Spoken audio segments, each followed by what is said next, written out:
Faith is a lifestyle. It is the mountain on which you stand that makes you believe that a dream is actually attainable.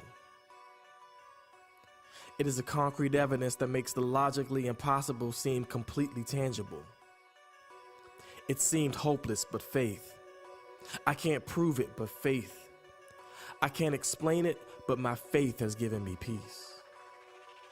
I'm a Christian with $100 million vision. Can nobody box me and say that's a contradiction? Goal driven, God just blessed me with the ambition. Look up when there is, he rests the definition.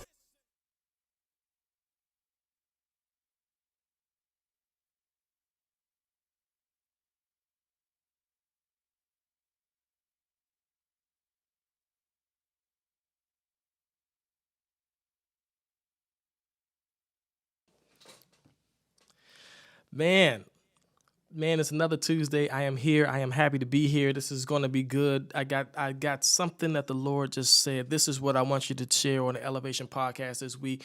So I'm happy about that. This is going to be great. But before we get to that, ladies and gentlemen, I really want you to meet Nadia. Nadia is a beautiful Malaysian tiger, and she lives at the Bronx Zoo in New York. The Bronx Zoo is home to hundreds of animals, including four Malaysian tigers, in which my friend Nadia is one of them. Why am I talking about Nadia on the Elevation Podcast? You might ask. Great question, because Nadia is going to help me illustrate what the Lord has been speaking to me to share with you on the Elevation Podcast this Tuesday evening. How is she going to do that? You may be thinking. Okay, well, before I get to that part, let me tell you why Nadia is important. Nadia is important because Nadia is the first tiger to test positive for COVID-19, otherwise known as the coronavirus. It is widely believed by most experts that Nadia contracted the virus through human to cat transmission, as New York is known as the epicenter of this virus in America. And being as there were a ton of employees of the Bronx Zoo, what they are saying is that Nadia contracted the virus from one of the handlers at the zoo. Now, it's very rare that a human can give a disease or a virus to an animal. It's just really rare. Just like it's really rare that an animal can pass a virus or a disease to a human. It's just not likely that just not likely for that to happen. It's not like if you sneeze around your dog is going to, catch a cold, or if your cat cuddles up with you while you got the flu, then your cat's going to come down with the flu. It just doesn't work that way. Well, maybe in the movies, but not so much in real life. Okay, but stick with me. I'm making a point here. A species' mental or psychological state can often increase the intensity of a disease or virus, and it can speed up the virus or the disease's evolution. It happens often when an animal carries a dormant trait or disease, and humans come in contact with that animal, and they clear the area and they clear the land, they knock down trees and build houses, and that place that the animal once lived, now the animal becomes distressed and displaced and stressed out. And in the event, in those type of events, you may see a disease or a virus or something like that was once dormant in that animal become active now that the animal is displaced and, just psychologically stressed. We see the same thing in humans all the time. A human may have a dormant issue, like a dormant heart disease in their bloodline somewhere, but the stress and the weight of everyday life becomes so heavy on them, or the stress of their scenario becomes so heavy on them that it causes that heart disease to awaken, and then that person then has a heart attack due to the stress and everything that was happening on their lives. And so it happens like that all the time. Heart disease, asthma, diabetes, Alzheimer's, migraines, all noted health conditions that can be triggered by stress and anxiety. So when I saw that a tiger had contracted the virus from a human, the Lord spoke to me and told me of the emotional and psychological condition of the people. And that is where we're going on the Elevation Podcast today. This is going to be good stuff. You don't want to miss this. You don't want to miss this at all. Let's go.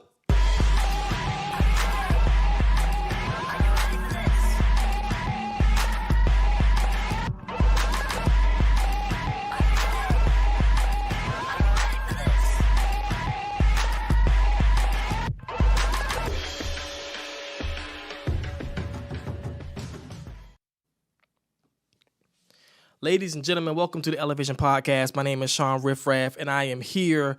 I am definitely happy to be here, definitely happy to have another Elevation Podcast this Tuesday. I'm thankful to the Lord because, just the places he's taking us, the places we're going is really, really cool, and I'm thankful that I'm in a position to be able to do this, in a position to be able to present something like this, and then also help others in this whole crazy world of communicating through through streaming and TV shows, and this is a funny place to be at, man. I promise you it is. So, welcome to the Elevation Podcast right here on ShawnRiffRaff.com. You can watch me, watch the Elevation Podcast on ShawnRiffRaff.com. You can watch it on Facebook, on YouTube, on Twitter, Periscope. You can watch it on Roku. You can watch it on Apple TV. It's a lot of things going on here right now. So check us out. Last week on my social media pages, I posed a question, and I wondered of all of you, who would have actually gotten on the ark? And that was the question that I posed last week on my social media. Who would actually have gotten on the ark? If we were being honest. Not it being one of these super Christians that's going to say, oh yeah, I'm talking about who these days has that type of faith and that type of obedience.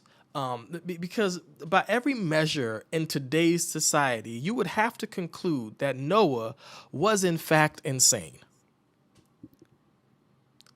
You would have to conclude that Noah was so insane that he's building a boat the size of a cruise ship in the middle of the desert, and not just a boat / zoo. And then in the middle of the desert, to a whole bunch of people who never even seen water before, saying that it was going to rain. I mean, it was going to rain so much that this boat was going to actually float. That's how much it was going to rain. And you can imagine that the people, didn't take no too seriously, because it didn't really make a lot of sense. And now, as much faith as I have in the Lord, I don't know if I would have got on the ark. I don't know. I mean, Noah was either in the will of God, or I was going to see him as simply insane. And there was a point where I had to sit myself down. Like, I had to sit myself down and ask myself where my faith where does your faith even lie? I mean, we profess to believe some really big things in the Bible, right? We profess to believe some really big things in the Bible. If a lady, for instance, maybe your friend, maybe even your cousin, right, came to you and said, I'm pregnant, but I've never had sex, and I'm not artificially inseminated. As a matter of fact, the baby daddy is God. How many are you going to look at your friend, your cousin, or a complete stranger, whatever, and look them straight in the face and say, what? I mean, she said the baby daddy was God, so, whatever. Once again, I'm not going to lie. I wasn't sure that'd be me.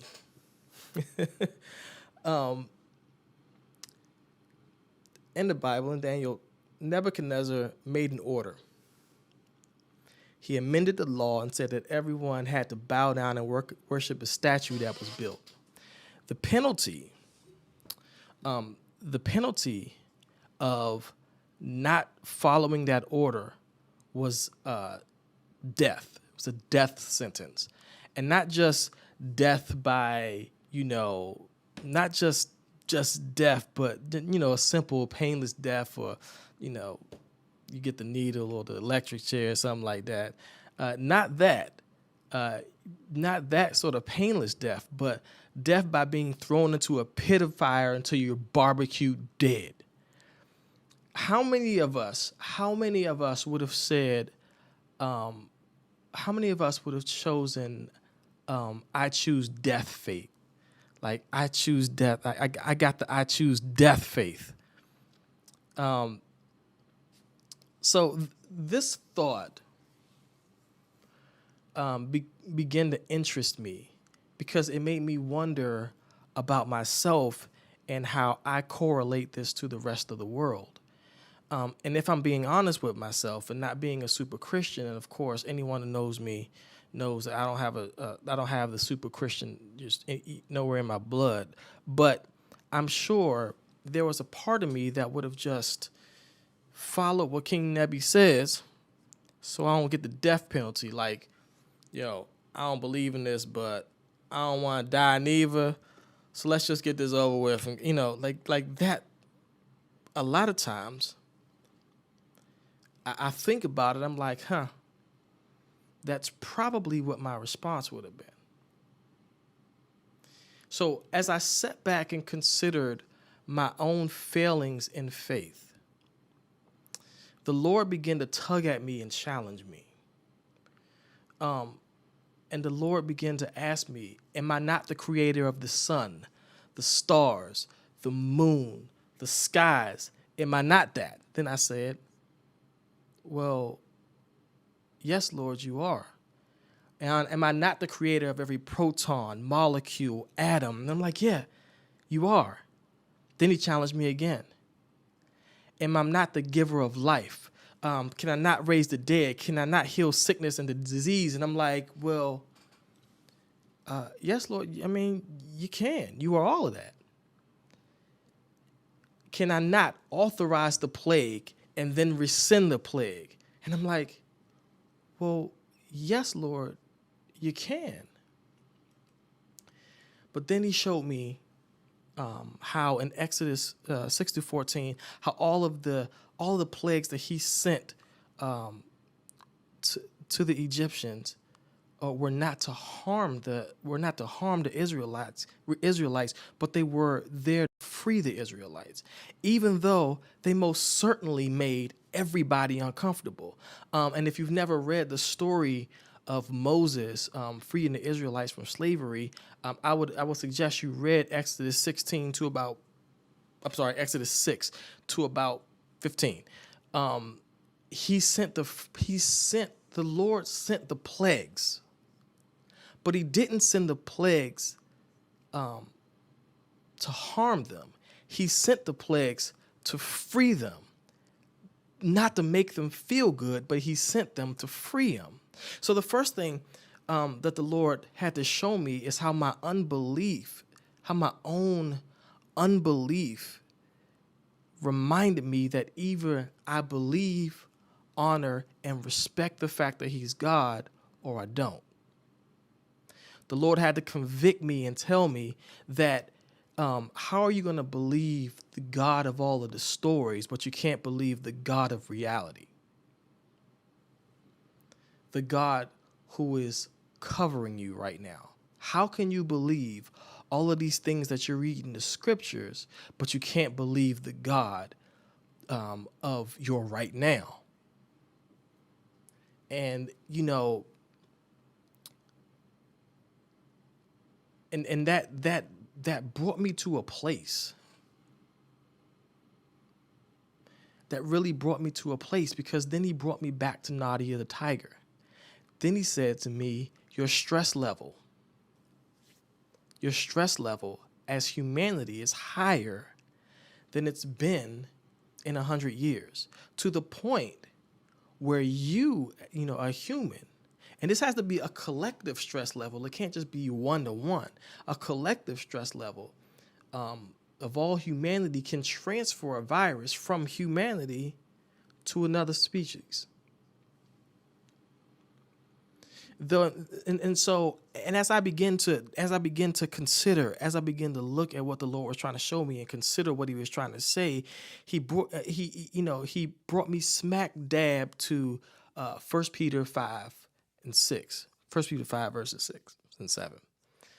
Humble yourself, therefore, under God's mighty hand, that he may lift you up in due times. Cast your anxiety on him because he cares for you. Then it made complete and absolute sense. I am not the God that can't lay. He asked me, am I not the God? Excuse me. He asked me, am I not the God that you can't lay the anxiety of this whole pandemic process on me? Then be assured that I can cover you through this. If you truly believe that I am the God of the stories that you read and know, then you believe that I am the God in this moment that you're living through. And that is really what stopped me in my tracks as I was thinking about what I was going to do for the elevation today. As I was thinking about it, the Lord just stopped me in my tracks and he said, listen, do you believe me? Am I your God, or am I God or I'm not? Do you believe in me or not? It brought me back to the question when the guy brought his son to Jesus, and he, his son was, possessed with a demon, is what he said, and his son was having convulsions, and he brought his son to Jesus. And he said to Jesus, I mean, if you can do anything, please help. And Jesus said to him, if I can do anything, if I can. And the man said, I believe, but please help my unbelief. And it's almost as if we believe to the extent of what we've heard. We believe to the extent of the stories. We believe to the extent, but when it's time for us to go through, we're just hopeful. We're not confident in the ability. We're not confident in the greatness of God. We're not confident in what he can do when we're going through, so we're hopeful that he saves us. And we're not confident in his plan. We're not confident in it almost speaks to the core of our belief structure. What do we believe? What do we believe? Either we believe that he's God. We believe that he's God on the throne. He's the God of disease. He's the God over all of this. He either believe that he's God, or we're just hopeful that a miracle might come down and save us, maybe. I don't know about y'all, but I believe God. I believe his greatness. I believe in who he is. This is the Elevation Podcast. My name is Shawn. Riff-Raff. Faith is a lifestyle. It is the mountain on which you stand that makes you believe that a dream is actually attainable. It is the concrete evidence that makes the logically impossible seem completely tangible. It seemed hopeless, but faith. I can't prove it, but faith. I can't explain it, but my faith has given me peace. I'm a Christian with $100 million vision. Can nobody box me and say that's a contradiction? Goal driven, God just blessed me with ambition. Look up when there is, he rests the definition. Ladies and gentlemen, I'm back again, happy to be here, hanging with y'all. I just want you to know this, and there's a couple of things. I always, on the third segment, I'm always like sharing my gratitude, because I am very, very thankful for the opportunity to do this. How much respect that you guys are giving me, how much love you guys send this way, and And so I'm always just overly humbled and overly thankful for that. But message here being today, we serve a God that is in control. And we need, as people, to be confident in that. This is not one of those messages that I could ever have with someone who is simply atheist or doesn't believe. I mean, understand that people who aren't spiritual can understand spiritual things, but we believe in a God who is in control.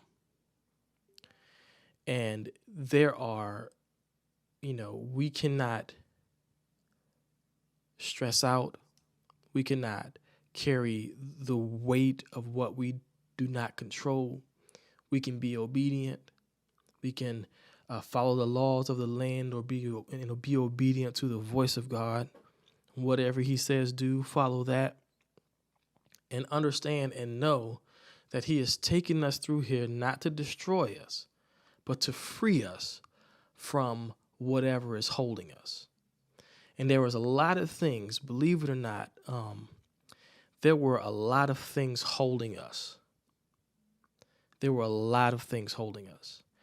And there's so much that has been, released during this moment, during this pandemic, during the quarantine. So much, like I said last week, there's so much of the playing fields that have been leveled. And a lot of us, God is trying to push us beyond our bondage into a new land and a new light. And not that that's going to be easy, and not that it's going to be easy or some type of, fall out the sky miracle like everybody expects things to happen. But he's pushing us to function in a new land and a new light. This is the Elevation Podcast. My name is Shawn Riff-Raff. Catch me every Tuesday at 7:30. Every single solitary Tuesday without fail at 7:30. Once we get past this, I'm going to be having guests on again. But listen to my other guests. Watch my other guests that I've had in the past. Once we get past this, I'm going to have guests on again. And we're going to just keep it going as long as God allows us, as long as the Lord lets us, as long as the Lord has us in this particular assignment. We'll keep going.